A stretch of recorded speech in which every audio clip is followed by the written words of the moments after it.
I, 32 never thought I'd be in this situation, but here I am. My sister Mia, 28F, is pregnant with her first child, and she's made a really unusual request that's left me feeling conflicted and uncomfortable. Mia and I grew up in a pretty traditional, middle-class family in the suburbs. Our parents, while loving, were always a bit overprotective and had high expectations for us. I followed the conventional path: good grades, college, steady job. Mia, on the other hand, always had a rebellious streak. From a young age, Mia questioned everything. She was the kid who asked why we celebrated holidays the way we did, why we ate certain foods, why we followed certain traditions. As she got older, this questioning evolved into a full-blown rejection of many societal norms. She became vegan at 16, much to our meat and potatoes family's confusion. She opted out of college to travel and find herself instead. Our parents were concerned, but I admired her free spirit, even if I didn't always understand her choices.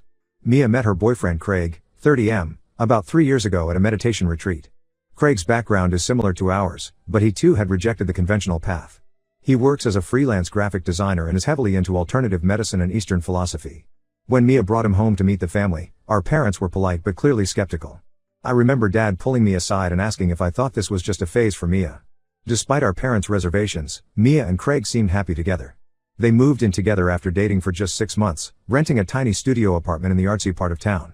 Mia started working at a local organic cafe and selling handmade jewelry on the side. It wasn't the life our parents had envisioned for her, but she seemed content. When Mia announced her pregnancy 6 months ago, it was a bit of a shock to everyone. Mia had always said she wasn't sure if she wanted kids, and Craig had never mentioned wanting to be a father. But they both seemed excited about this new adventure. That's when Mia first mentioned wanting a natural birth experience without any medical intervention. At first, I didn't think much of it. I figured she'd eventually come around to the idea of at least having a midwife present. Our mom tried to share stories of her own birth experiences. Both Mia and I were born in hospitals, but Mia wasn't interested. She started attending these pregnancy circles with other expectant mothers who shared her views on natural childbirth. As her due date approaches, she's about 7 months along now, I'm realizing just how serious she is about this whole unassisted birth thing. She's been reading books about free birthing and watching YouTube videos of women giving birth at home without any medical assistance. When our parents or I express concern, she dismisses us as being brainwashed by the medical establishment. Last week, Mia and Craig came over for dinner. I try to have them over regularly, partly to keep an eye on how Mia's doing with the pregnancy, and partly because I know they're on a tight budget and probably appreciate a good meal. I made a vegan lasagna, still getting the hang of cooking without cheese, but I'm trying, and we had a nice evening catching up. After we finished eating, Mia dropped a bombshell on me. She asked if they could use my house for the birth. I was completely taken aback and didn't know how to respond at first. Mia explained that their tiny studio apartment wasn't suitable for a home birth. They don't have a bathtub, and there's barely enough room to walk around, let alone set up a birthing pool. Plus, they're worried about noise complaints from neighbors if they do it there. Apparently, they've already had issues with their downstairs neighbor complaining about Craig's late-night guitar playing. I have a modest 3-bedroom house with 2 bathrooms, one of which has a large soaking tub. I bought the place a couple of years ago when I got a promotion at work. It's nothing fancy, but it's comfortable and in a quiet neighborhood. Mia said it would be perfect for a water birth, which is apparently what she's envisioning. When I hesitated, Mia got emotional. She started talking about how important it is for her to have a peaceful, intimate birth experience. She said I should be honored to be part of such a special moment in her life. She even brought up how I'd always been supportive of her choices in the past, unlike our parents. Craig chimed in, saying they've been struggling to find a suitable location and that I was their last hope. I tried to gently suggest that maybe they should consider a hospital birth, or at least consult with a midwife. But Mia shut that down immediately. She's adamant about having an unassisted birth, claiming that hospitals are too clinical and interventionist.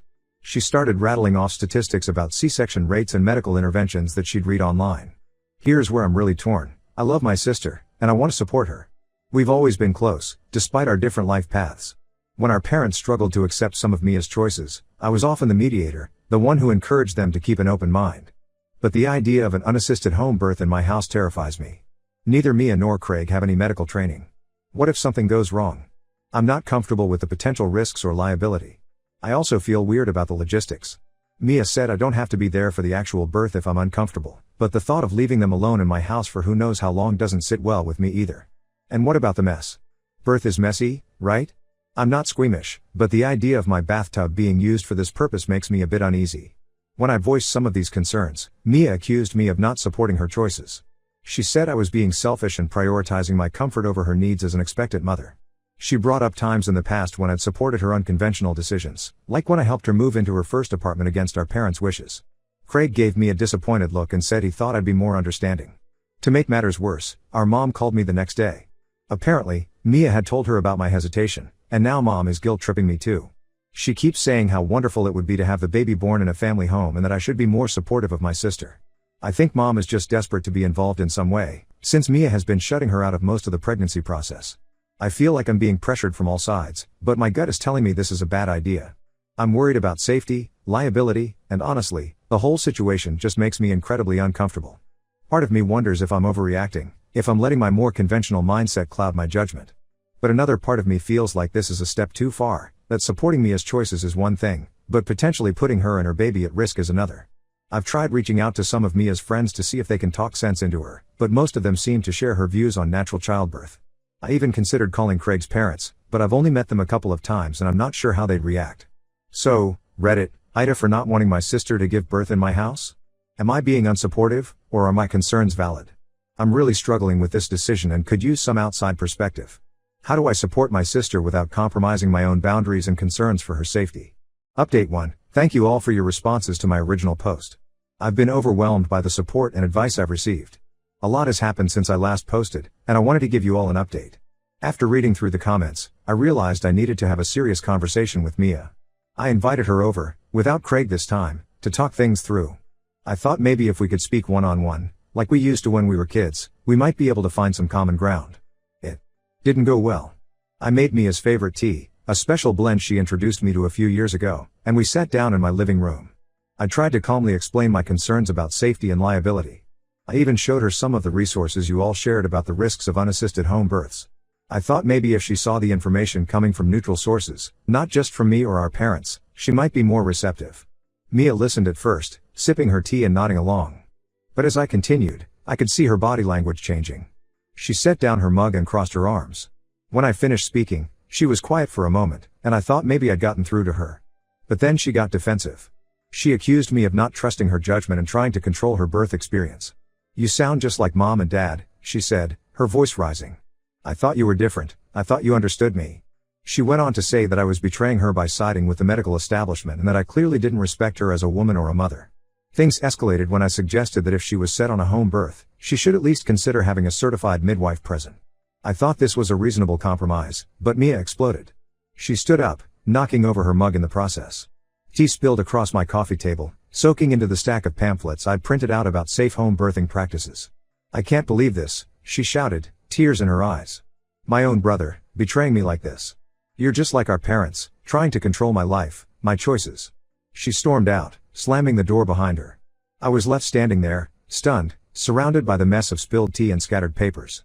The next day, I got a series of angry text messages from Craig. He called me a selfish jerk and said I was causing Mia unnecessary stress during her pregnancy. He even threatened to cut me out of the baby's life if I didn't get on board with their plan. Reading those messages, I felt a mix of anger and sadness. How had things gotten to this point? I was feeling pretty awful about the whole situation, replaying the argument with Mia over and over in my head. But then something unexpected happened. My neighbor, Peggy, 35F, who's a labor and delivery nurse, came over. She said she'd overheard Mia yelling as she left my house and wanted to check if everything was okay. I ended up spilling the whole story to Peggy over a cup of coffee.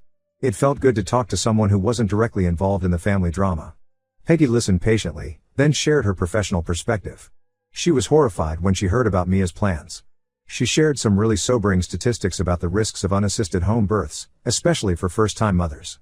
But the real bombshell came when Peggy pointed out something I hadn't even considered. In our state, it's actually illegal to assist in a home birth without proper certification. She explained that if something went wrong and it came out that I had knowingly allowed an unassisted birth in my home, I could potentially face legal consequences. This information hit me hard. I'd been focused on the emotional and family dynamics of the situation, but the legal aspect added a whole new layer of complexity. I realized that by saying no to Mia, I wasn't just being unsupportive, I was potentially protecting myself legally. Armed with this new information, I decided to stand my ground. I spent hours drafting an email to Mia, trying to strike the right balance between firmness and compassion. I explained that while I love her and want to support her, I simply cannot allow an unassisted birth to take place in my home. I outlined the legal risks, not just for me but potentially for her and Craig as well. I offered to help her research safer alternatives, including birth centers that offer a more home-like environment. Hitting send on that email was one of the hardest things I've ever done. I knew it would hurt Mia, but I also knew it was the right thing to do. For days after, I anxiously checked my phone, waiting for a response. But Mia remained silent. However, our mom called again. This time, instead of guilt-tripping me, she actually thanked me for standing firm. Apparently, Peggy had reached out to her, with my permission, to share her professional concerns, and it finally got through to our mom how risky this plan is. Mom admitted that she'd been so desperate to be involved in Mia's pregnancy that she'd been willing to overlook the dangers. Now, she's fully on my side and is trying to talk sense into Mia. The family dynamics have shifted dramatically. Craig's parents have also gotten involved, and from what I hear, they're not happy about the unassisted birth plan either. They've offered to help pay for a midwife or a birth center, but Mia and Craig are reportedly not speaking to them either. As of now, I'm standing firm on my decision. I won't be allowing the birth to take place in my home. I'm worried about the strain this is putting on my relationship with Mia, but I know I'm doing the right thing. There's a part of me that hopes this rift will heal with time, especially once the baby arrives. But another part of me worries that this could be a turning point in our relationship, that things might never be the same between us. I'll update again if there are any major developments. Thank you all again for your support and advice through this challenging time. Update 2. It's been a whirlwind couple of weeks since my last update, and I have some surprising news to share. First, the not so good. Mia was furious about my email and the fact that I'd discussed the situation with Peggy. She left me a voicemail full of angry accusations, that I'd betrayed her trust, that I was trying to turn the family against her, that I clearly didn't respect her as a woman or a mother-to-be. For a while, she and Craig were refusing to speak to me, Mom, or Craig's parents. The silence was hard to bear. Mia and I have always been close, despite our differences. Not being able to check in on her, to see how she was doing with the pregnancy, it was eating me up inside. I tried to respect her wishes for space, but I couldn't help worrying. But then, something unexpected happened. Mia's best friend since childhood, Lena, 29F, went into labor 3 weeks early. Lena had been planning a hospital birth, but things progressed so quickly that she ended up giving birth at home with just her husband present. I heard about it from Mom, who got a call from Lena's mother. While Lena and the baby survived, she had some serious complications that required her to be rushed to the hospital immediately after the birth. She lost a lot of blood and had to have emergency surgery. It was a scary situation, and apparently, it really shook Mia up. For days after Lena's experience, I debated whether I should reach out to Mia. I wanted to be there for her, but I was afraid of pushing her further away. In the end, I decided to send her a simple text. I heard about Lena. I hope she's okay. I'm here if you need to talk. To my surprise, Mia called me the next day. She was in tears, asking if we could talk in person. When she came over, she looked exhausted. She admitted that she'd been so focused on having her perfect birth experience that she'd lost sight of what was truly important, the safety of herself and her baby. Seeing what Lena went through, she said, wiping her eyes, it made me realize how quickly things can go wrong. And if that had been me, giving birth here or in our apartment, with no medical help. She trailed off, and I could see the fear in her eyes. Mia apologized for putting me in such an uncomfortable position and for lashing out when I expressed my concerns. We talked for hours, really talked, like we used to when we were younger. She opened up about her fears, fear of losing control in a hospital setting, fear of being judged for her choices, fear of turning into our mother, who she sees as having lost her identity to motherhood. The biggest surprise came when Mia asked if I would go with her to tour a local birth center. She's still not keen on a hospital birth, but she's open to a compromise that offers a more home-like environment with medical professionals on hand. I agreed immediately, relieved that she was considering safer options. Craig is taking a bit longer to come around. He wasn't with Mia when she came to talk to me, and from what Mia said, he's still defensive about their original plan. But he's agreed to tour the birth center with Mia. I think he's relieved that they've found a middle ground that Mia is comfortable with. Mom is overjoyed that Mia is reconsidering her plans. She's been incredibly supportive, offering to help in any way she can.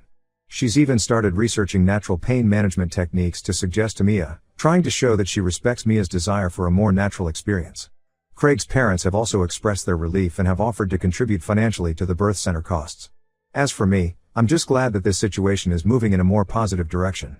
My relationship with Mia is on the mend, and I feel a huge sense of relief knowing that she'll be in safe hands when the time comes.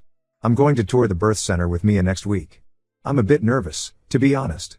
I've never been to a place like this before, and I'm not sure what to expect. But I'm also excited to support Mia in this new direction. I've been doing some research of my own about birth centers, trying to understand their approach and philosophy better. There's still a long way to go. Mia and Craig have a lot to process, and I know there will be more conversations and probably some disagreements ahead. But for now, I'm just grateful that we're talking again, that Mia is considering safer options, and that our family seems to be coming together rather than being torn apart by this. I'll post another update after the birth center tour to let you all know how it goes and what Mia decides. Thank you all again for your support and advice throughout this challenging situation. Update 3. Hello everyone, I'm back with what will likely be my final update on this situation. A lot has happened since I last posted, including the arrival of my new niece. First, the birth center tour went really well. Mia was impressed by the homey atmosphere and the staff's supportive approach to natural birth. She particularly liked that they had birthing tubs available, which aligned with her desire for a water birth.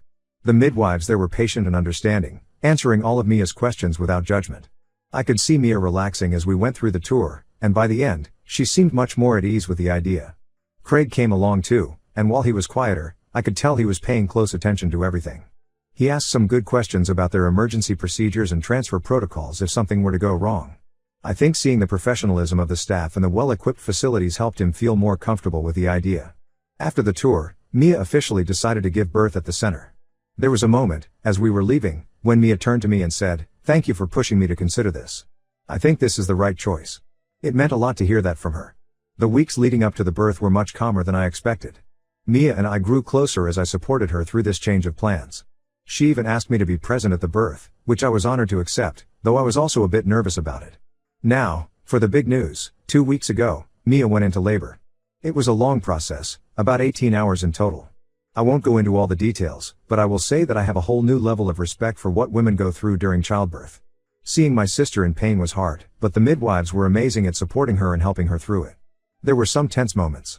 At one point, the baby's heart rate dropped, and the midwives were concerned. They were prepared to transfer Mia to the hospital if needed, but, thankfully, things stabilized. Seeing how quickly the staff responded and how prepared they were for complications really drove home how important it was to have medical professionals present. In the end, Mia gave birth to a healthy baby girl, Lily, weighing 7 pounds 3 ounces. The look of pure joy and love on Mia and Craig's faces when they first held Lily is something I'll never forget. Despite her earlier insistence on an unassisted birth, Mia later told me that she felt empowered and supported throughout the whole process at the birth center. After the birth, Mia pulled me aside and thanked me. She admitted that if she had gone through with the unassisted home birth, things could have gone very differently when the baby's heart rate dropped. She said she was grateful that I had stood my ground and helped her see reason. Craig also apologized to me for his behavior. He said the reality of becoming a father had put things into perspective for him, and he now understands why we were all so concerned. We're not best friends or anything, but I think this experience has helped us understand each other better. Mia and Lily are both doing well and are back home now. Our whole family is over the moon, and even Craig's parents have buried the hatchet. Mom is in full grandmother mode, barely leaving Mia's side and constantly doting on Lily. It's nice to see everyone getting along after all the tension of the past few months. As for me, I'm enjoying being an uncle. Holding Lily for the first time was an incredible feeling, and I'm so glad that everything worked out safely in the end. Mia and I have had some good talks since Lily's birth, and I feel like our relationship is stronger than ever. Thank you all again for your advice and support throughout this journey. It's been a wild ride, but I'm grateful for the positive outcome and the stronger relationships that have come out of it.